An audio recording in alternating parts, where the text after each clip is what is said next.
Hi hello నమస్తే అండి. మీలో ఎవరైనా డైరీ ఫామ్ పెట్టాలనుకుంటే ఒకసారి కామెంట్ చేయండి. ఎందుకంటే మనం గత 1 ఇయర్ నుంచి డైరీ ఫామ్ రన్ చేస్తున్నాం కదా. ఈ డైరీ ఫామ్లో వచ్చే ఇబ్బందుల గురించి మీకు క్లియర్గా ఎక్స్ప్లెయిన్ చేస్తానండి. అయితే చాలామంది యూట్యూబర్స్ డైరీ ఫామ్లో లక్షలు మిగులుతాయి, వేలు మిగులుతాయి అని వీడియోలు పెడుతున్నారు కదా. అటువంటి వీడియోలు చాలామంది చూస్తున్నారు కానండి దాని కింద కామెంట్ పెట్టట్లేదు. ఏంటి బ్రో నువ్వు వీడియో చేస్తున్నావు కదా, నువ్వెన్ని గేదెలు మేపుతున్నావు? అయితే డైరీ ఫామ్ రన్ చేయడం అంత సులువైన పనేం కాదండి. డైరీ ఫామ్ అంటే ఎండనక వాననక పవర్ ఉన్నా పవర్ లేకపోయినా ఎప్పుడు పని చేస్తూనే ఉండాలండి.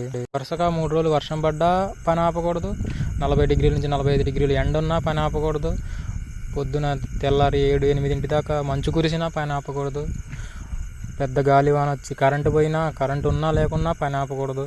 ఇవన్నీ కాకుండా మనం మధ్యలో మళ్ళీ మనకు ప్రయాణాలు ఉండవు, ఫంక్షన్లు ఉండవు, పెళ్ళిళ్ళు ఉండవు, పబ్బాలు ఉండవు, బంధువుల ఇంటికి వెళ్ళడాలు ఉండవు. ఇవన్నీ చెప్పకుండా యూట్యూబర్స్ మాత్రం వేలల్లో సంపాదించేస్తారు, లక్షల్లో సంపాదించేస్తారు.